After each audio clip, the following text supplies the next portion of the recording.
palavra que eu quero compartilhar com vocês hoje está em João capítulo 8, versículos de 1 a 11. Eu vou ler com vocês. Vou pegar o óculos aqui. Jesus, porém, foi para o Monte das Oliveiras. Ao amanhecer, ele apareceu novamente no templo, onde todo o povo se reuniu ao seu redor, e ele se assentou para ensiná-los. Os mestres da lei e os fariseus trouxeram-lhe uma mulher surpreendida em adultério. Fizeram-na ficar de pé diante de todos e disseram a Jesus: Mestre, esta mulher foi surpreendida em ato de adultério. Na lei, Moisés nos ordena apedrejar tais mulheres. E o Senhor, o que diz? Eles estavam usando essa pergunta como armadilha, a fim de terem uma base para acusá-lo. Mas Jesus inclinou-se e começou a escrever no chão com o dedo. Visto que continuavam a interrogá-lo, ele se levantou e lhes disse: Se algum de vocês estiver sem pecado, seja o primeiro a tirar a pedra nela. Inclinou-se novamente e continuou escrevendo no chão. Os que ouviram foram saindo, um de cada vez, começando com os mais velhos. Jesus ficou só, com a mulher e em pé diante dele. E a mulher em pé diante dele, isso.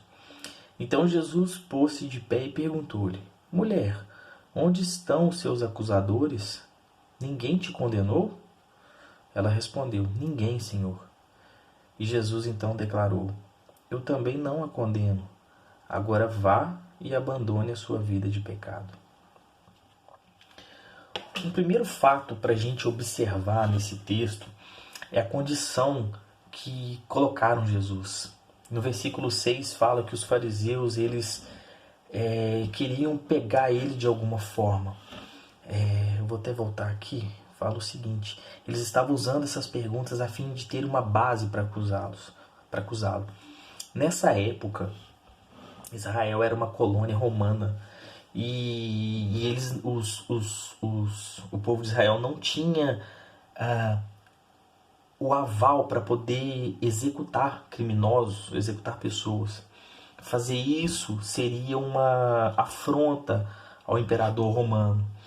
Então Jesus, se deixasse que matasse a mulher, ele estaria desobedecendo ao governo. Já na lei de Moisés, lá em Levítico capítulo 20, que diz que homens e mulheres que são pegos em adultério deveriam ser mortos por apedrejamento, uma lei civil antiga, né, que era por aquele povo, para aquele tempo. Não apedrejá-la seria descumprimento da lei de Moisés. Então Jesus estava ali numa sinuca de bico colocada pelos homens, pelos religiosos, né, pelos crentes. Ou você obedece a lei de Moisés e desobedece ao governo, ou vice-versa. E o segundo fato que eu observo aqui são os personagens. Primeiro que eu queria focar aqui: os fariseus e mestres da lei são profundos conhecedores do Antigo Testamento, especialmente da Torá, que são os 5 primeiros livros da Bíblia escritos por Moisés. Eram pessoas totalmente dedicadas ao estudo da lei. Conheciam muito mais do que acho que qualquer um de nós aqui. Muito religiosos, foram fundadores da sinagoga e tinham muito orgulho de ser quem eles eram. E isso fazia com que eles subjugassem as outras pessoas, se achavam melhores, né? Tem vários textos na Bíblia que comprovam isso.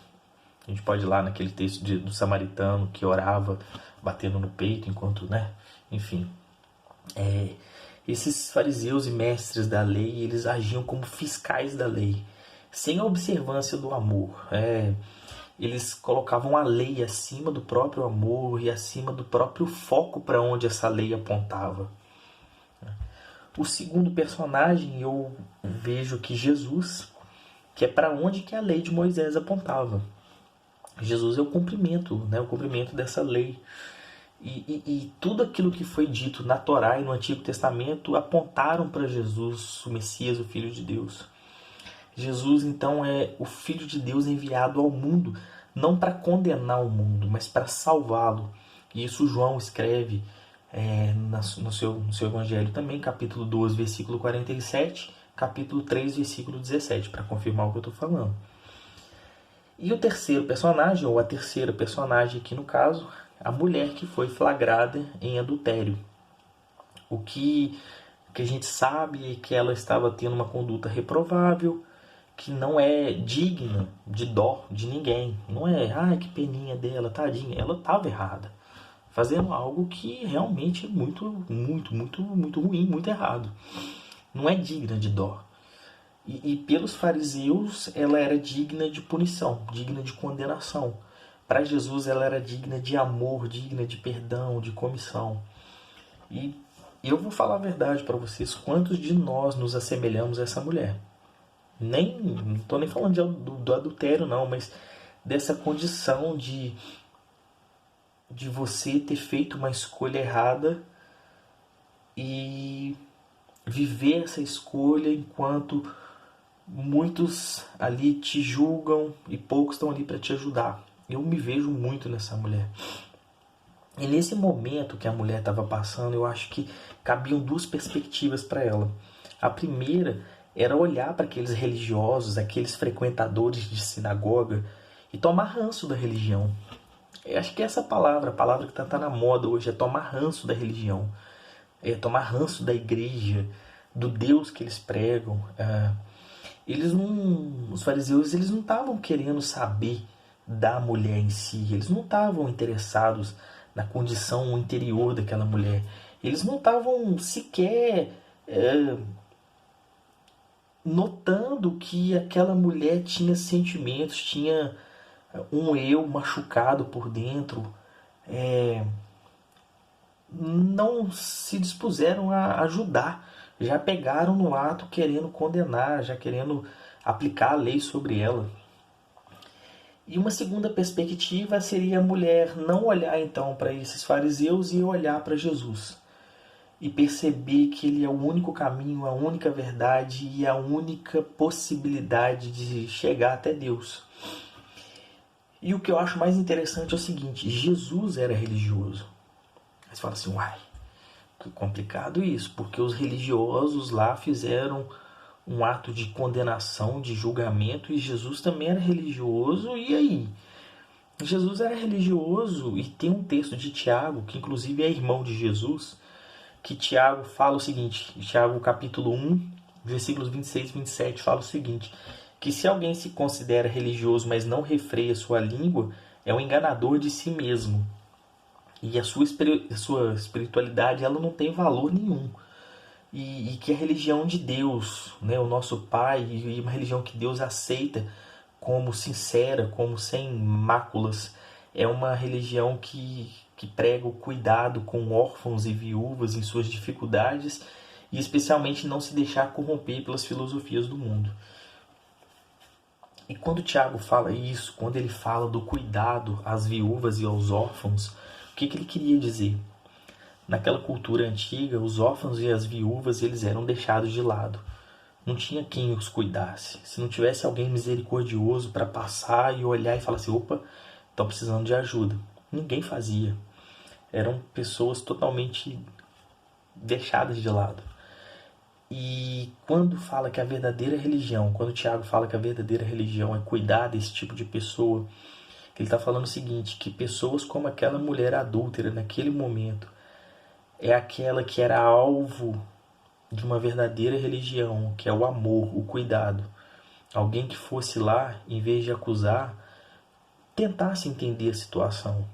Tentasse entender, não o fato dela estar na cama com outro homem, mas a raiz do problema. Por que ela estava ali? O que estava preenchendo o coração dela para que o tesouro dela naquele momento fosse estar com outro homem? É um problema que é nosso. É um problema que é nosso. A gente não faz isso. A gente sempre está pronto para jogar pedra. E às vezes o que as pessoas fazem nos assustam. E a gente, em vez de procurar a raiz do problema, a gente só foca naquele susto. Eu quero abrir meu coração para vocês. Não é uma coisa que eu tenho costume de fazer em vídeo. Mas eu tenho um testemunho assim. Esse texto da mulher me chama muita atenção e eu falei que eu me vejo muito nela porque eu tenho um fato na minha vida que me recorda, que me faz me ver nessa situação. Quando eu mais precisei de alguém que cuidasse de mim, podia ser falando verdades, podia ser, entre aspas, me batendo com a Bíblia. Quando eu mais precisei, isso foi num ano desses que passou, eu fiz muitas escolhas ruins, eu cometi pecados, eu estava machucado, e eu assumo todas as responsabilidades e consequências daquilo que eu fiz naquela época, porque eu estava mal. Não justifica, nada justifica. Mas eu gostaria muito que tivesse alguém que estivesse olhando por mim e que quisesse cuidar do meu coração. Quando eu mais precisei isso, gente, eu, dentro de um ambiente religioso, dentro de igreja, convivendo com cristãos, quando eu mais precisei, pessoas que me chamavam de irmão, de família na fé. Uma dessas pessoas para a qual eu já liberei perdão, ela nem sabe, mas também não me pediu perdão, mas também tanto faz. Eu já liberei perdão, estou tranquilo. Mas uma pessoa teve a infelicidade de falar publicamente, como aqueles fariseus fizeram ali, de usar o meu nome, as coisas que eu andava fazendo para falar publicamente, não para me ajudar, mas julgaram, dizendo que ele não é uma boa companhia, ele não é uma boa referência, enfim, fizeram uma cova para mim, tentaram me jogar nela, tentaram me jogar numa cova, e essa pessoa propagou e me julgou com uma imagem horrível, como se eu fosse um monstro, né? Mas nunca levantou um dedo para me ajudar. É o que eu fico pensando às vezes, assim, né? A gente tem que tomar cuidado pra gente não fazer isso também. Mas a pessoa pronta para jogar a pedra, mas nem um pouco pronta para estender a mão. A pessoa sequer sabia o meu nome, sequer sabia o que passava no meu coração. E pela fofoca dessa pessoa, pelas coisas que andava falando, outras pessoas começaram a me julgar sem saber, sem me conhecer, sem sequer oferecer uma ajuda ou vir perguntar, né? No momento, foi um momento muito cruel. Eu creio que aquela mulher adulta, ela estava nessa situação também, olhando para aqueles caras e falando assim: nossa, são esses aqueles que conhecem a Deus? E eu vou confessar para vocês, se Jesus não tivesse antes me alcançado com amor, me ensinado as bases de um cristianismo vivo e eficaz, se não tivesse me ensinado o valor de uma igreja, de uma comunidade de cristãos, eu jamais pisaria numa igreja. Eu jamais eu não posso falar, mas eu teria uma grande dificuldade de pisar numa igreja, uma grande dificuldade em acreditar nesse Deus que muitos religiosos propagam por aí.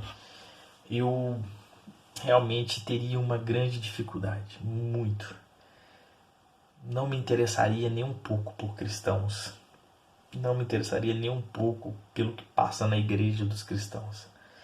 Mas Jesus, ele me alcançou de verdade. E o perdão que eu precisava, eu recebi dele. Pessoas me ajudaram nesse momento que eu mais precisei. E pasme, muitas pessoas de fora do ambiente religioso. E na maioria desse acontecimento, a maioria das pessoas foram de fora. Mas vamos retornar ao texto aqui. Eu penso na mulher nessa perspectiva. Até antes de Jesus começar a falar, o foco dela estava naquelas pessoas que estavam querendo condená-la. Mas eu fico imaginando também aquele misto de sensações de raiva, ranço, medo, complexo de inferioridade, enfim, Mas quando Jesus começa a falar a partir do versículo 7, uma nova perspectiva é aberta e é uma perspectiva acolhedora, restauradora. Ele primeiro fala: olha, eu não te condeno. O que Jesus quer dizer quando ele fala eu não te condeno? É como se ele estivesse falando o seguinte: olha, você de fato é culpada pelas suas escolhas erradas. Você planta, você colhe. Se você olhar direitinho, se você olhar em volta, você vai perceber que adultério não é uma coisa certa. Você de fato está errada, você é culpada pelo seu ato. E se a gente for abrir a Bíblia lá em Levítico e olhar a lei de Moisés, dentro da nossa cultura, isso eu estou falando lá deles, tá, gente? Aquela cultura naquela época. Você merecia ser apedrejada, morta por apedrejamento. Mas eu estou aqui para levar o salário do seu pecado na cruz. Por isso eu não te condeno. A segunda parte do que Jesus fala para ela é o seguinte: vai lá, segue a sua vida. Vai, segue a sua vida e tenta não pecar mais. É como se ele estivesse dizendo o seguinte: aproveita as oportunidades de ter sido perdoada. Aproveita que quem deveria te perdoar de fato te perdoou e que eu era o único aqui que poderia te condenar, mas eu prefiro não fazer. Eu prefiro cuidar de você. Eu prefiro liberar o perdão e te fazer pensar. Te fazer pensar e refletir que você, a partir de agora, pode tomar novas atitudes, você pode fazer novas coisas, você pode mudar a sua história, você pode mudar o rumo do seu caminho. Você pode agora aproveitar essa oportunidade para fazer diferente. Jesus poderia condenar ela, aquela mulher naquele momento, mas preferiu ensinar um novo caminho. O caminho da fuga do pecado, o caminho que leva para uma direção mais perto de Deus.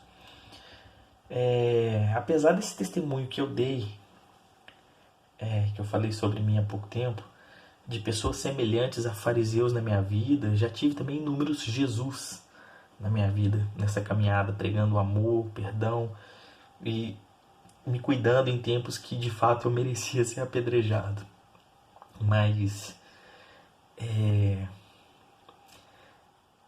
com essas pessoas eu fui para mais perto de Jesus. Com Jesus perto daquela mulher adúltera, aquela mulher foi para mais perto de Deus.